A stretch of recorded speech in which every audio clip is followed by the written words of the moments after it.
আমরা আজ থেকে শুরু করলাম দুই স্বাধীন চলক বিশিষ্ট অপেক্ষকের সর্বোচ্চকরণ, সর্বনিম্নকরণ অথবা অনমনীয় বিন্দু।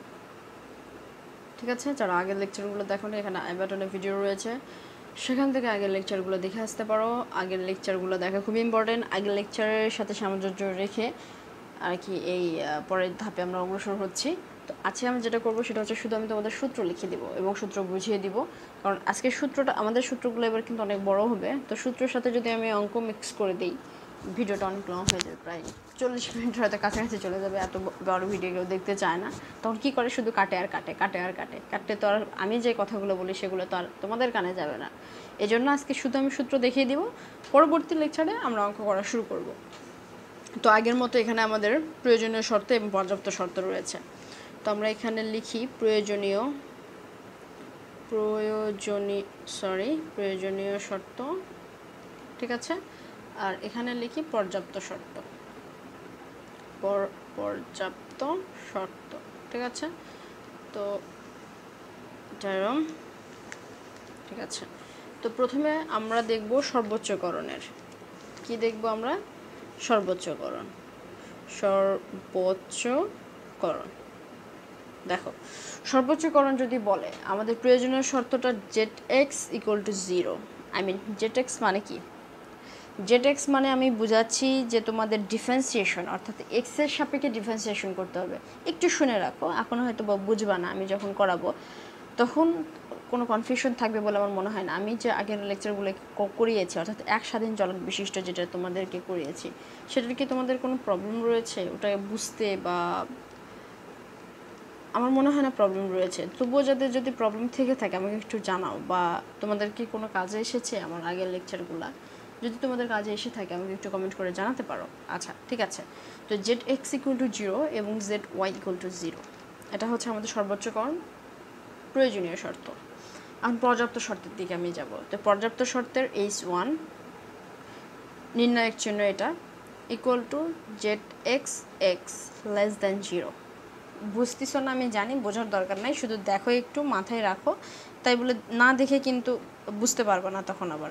এখন একটু হালকা করে তোমরা একটু দেখে রাখো আমি কী কী লিখি।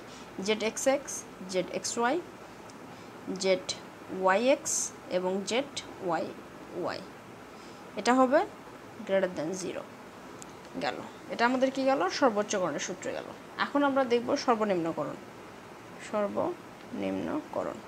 সর্বনিম্নকরণেরই এখানে Z X equal to 0, Z Y equal to 0, এখানেও সেম। পর্যাপ্ত শর্ততে যে আলাদা হবে, কীরকম আলাদা দেখো। এখানে H1 যেটা হবে সেটা হচ্ছে Z X X greater than 0, এখানে ছিল লেস দ্যান, এখানে হবে গ্রেটার দ্যান। তারপর H2 যেটা, সেটা হবে কি দেখো, H2টা সেম থাকবে, যে Z X X, Z X Y, Z Y X, Z Y Y greater than 0, ঠিক আছে। সর্বোচ্চকরণ সর্বনিম্নকরণ হয়ে গেল। এখন আমাদের কি থাকে? অনমনীয়, ঠিক আছে। আমরা অনমনীয়র কাছে চলে যাই। অনমনীয়তেও Z X equal to 0, Z Y equal to 0, অর্থাৎ প্রয়োজনীয় শর্ত এক। পর্যাপ্ত শর্ত কি হবে আমাদের এখানে? Z X X greater than 0 অথবা Z Y Y greater than 0, বা এখানে Y Z X X less than 0 অথবা Z Y Y less than 0। বুঝতেছ না আমি জানি, কিন্তু বোঝার দরকারও নাই এখন, শুধু একটু দেখে নাও, তাহলে পরবর্তীতে যে সুবিধা হবে। আচ্ছা, আরেকটা বিন্দু এখানে রয়েছে, সেটা হচ্ছে স্যাডল বিন্দু। এটা তোমাদের আগে ছিল না, এখন রয়েছে স্যাডল বিন্দু। স্যাডল বিন্দুর প্রয়োজনীয় শর্ত Z X equal to 0, Z Y equal to 0, এবং পর্যাপ্ত শর্ত যেটা হবে সেটা হচ্ছে Z X X, Z X Y, Z Y X, Z Y Y less than 0। কী হবে? Less than 0।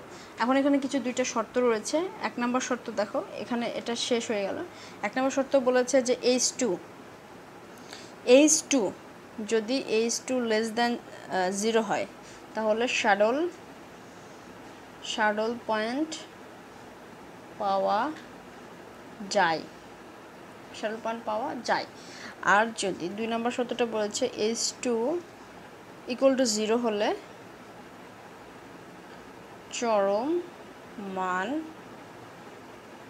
সম্পর্কে মতামত প্রদান করা যায় না। চরম মান কি সেটা বলি। চরম মান হচ্ছে সর্বোচ্চ সর্বনিম্ন, এই সম্বন্ধে কোনো কিছু সম্পর্কে বক্তব্য প্রদান করা যায় না। তো এই দেখো একটা আমি সূত্র লিখে দিতে আমার প্রায় 5 মিনিট হয়ে গেছে। অঙ্ক যদি করে তাহলে আরও 10 মিনিট যাবে। তাহলে আমি শুধু এখানে সূত্র করালাম, আমরা নেক্সটে আমরা অঙ্ক করব। তো সে পর্যন্ত সব ভালো থাকো, সুস্থ থাকো।